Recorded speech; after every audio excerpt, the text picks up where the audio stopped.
Hi, and welcome to another segment of the Sequire Spotlight. We are here at the SoFi Stadium, and we are spotlighting a few interesting companies. With me today is Jared Wolfson, CEO of Curiosity Inc., but really a subsidiary, if I'm not mistaken, of Grom Social, with the NASDAQ ticker GROM. Correct. Yep. Awesome. So give us an understanding of the entire entity, starting with Grom Social, of course, and where Curiosity fits into the mix. Sure. So Grom Social Enterprises is our parent company. So I run Curiosity Inc. Media as the CEO, and we have other divisions under Grom as well. We also have Top Draw Animation out of the Philippines, and Grom as a company has Grom Social Enterprises. They also have Grom Educational Services. The whole vision of the company is to be a kids and family entertainment company that builds its own original IP, as well as has safe platforms for kids and families to be able to go and enjoy these experiences without being exposed to the myriad of things that we know are out there in the interwebs, if you will. So, being South African myself and really closely in relation to Australians, I know that Grom means something to do with surfer boys.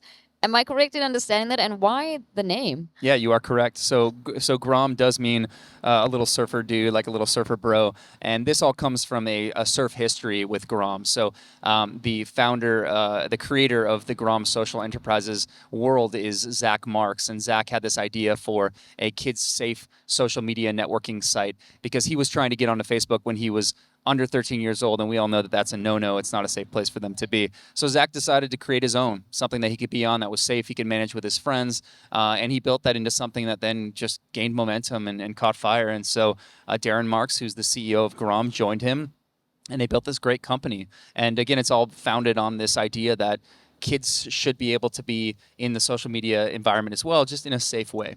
100%. Something built by kids for the kids. That's right. So, you're part of the entertainment that does fuel the Grom Social. So can you talk more about what Curiosity Inc. does specifically and any other affiliates that you're a part of?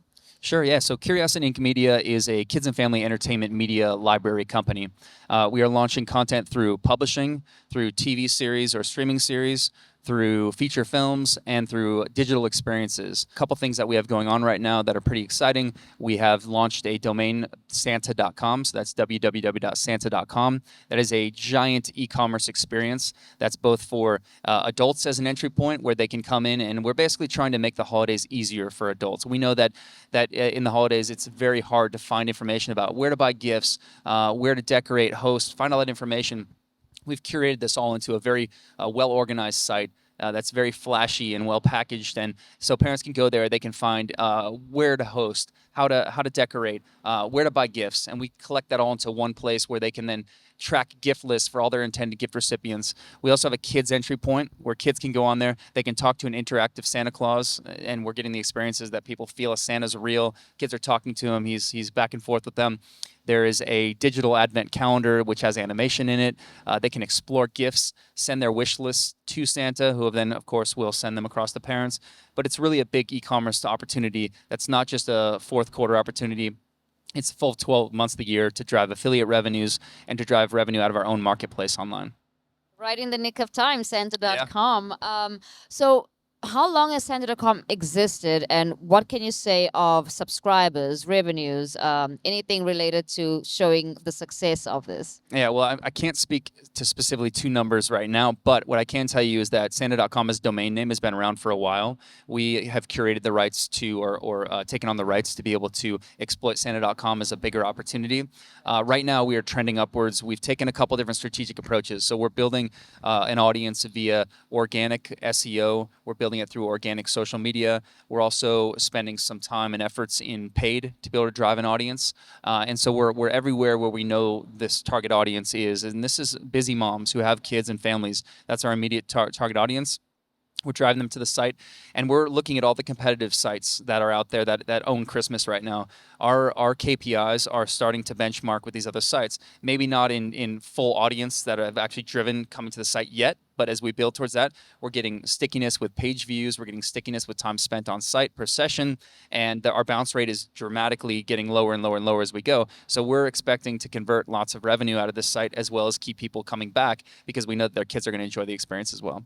Sounds really exciting. And you touched on potentially creating a lot of your own content, right? In terms of films, books, I believe. What big names would you like to work alongside, or what's currently out there that we might not know of? Oh yeah, so we have a lot in the machine, in the hopper right now.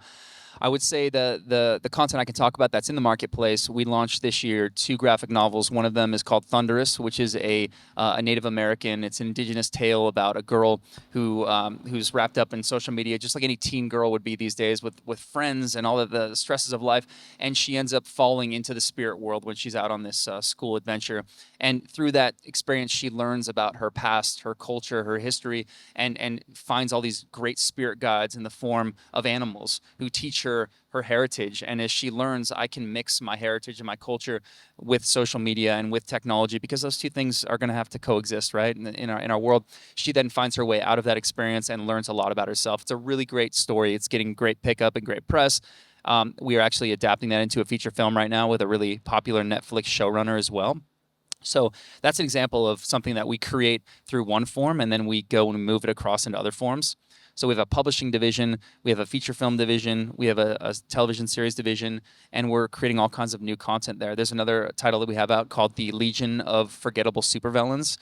It's about a ragtag team of superheroes who want to be superheroes, but they just can't get traction.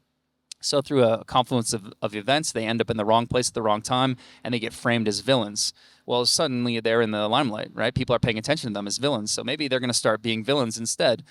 As they go through that, they learn that there's something that needs their help. They pull together, and all their useless superhero skills as a team actually come together and work for them, and they save the day as superheroes. They become this great redemption story for them. So we launched that as a graphic novel as well. That's going to be produced as a feature. We have a Santa.com feature film, which we are shopping right now. We have a great script for that. And we have probably 15 different properties in our portfolio that we're launching via one of these different outlets. And the whole goal is to drive franchise value. So we don't just want to launch one thing and hope it just exists there. But we want to be able to drive pillars of content that go from storytelling to extension of experience into consumer products, licensing, and merchandising. And these are longer 5+ year property tails on these things, so they can generate lots of revenue for our partners. Excellent. Sounds exciting. Like a definite ecosystem Yeah. is being built out, right? So does this span international at this stage, or are we still busy focusing on the US as a main point of revenue, a main point of establishing the infrastructure, etc.? Yeah, excellent question. So the approach here is that it's not just a North American type situation. We don't just look at North American audiences. We look at global audiences. And so we're launching any of our properties. It's how does this work for a target audience in Europe, in Latin America, parts of Asia, in Africa. We're looking at the entire world. Now, North America and Canada, we know that well. Our leadership group is from big studio experience, big consumer products manufacturing companies, small animation production studios. So with all this information, our DNA is really looking globally for all these properties. So we look at characters that will resonate not just on the Western side of the world, but across all the worlds. Our financing plans and our partners are also in place to be able to distribute these properties all around the world as well. So it's definitely a global approach. Wonderful. Well, all the very best. Is anything else you want Grom's investors to know before we close off, or at least besides Santa.com, where else we can find more information? Yeah, so there's definitely a Grom Social Enterprises website you can go take a look at. You can also take a look at our Curiosity Inc. Media website. Of course, go visit Santa.com. All I can say from a company perspective, the leadership is in place to really support Grom and growing all of our companies, subsidiary companies underneath that banner. So I would say keep an eye on us because we're doing some big things. Doing big things at the biggest stadium you've ever seen. Carmel Fisher, I'm sitting with Jared Wolfson, and this has been the Sequire Spotlight. Stay tuned for more.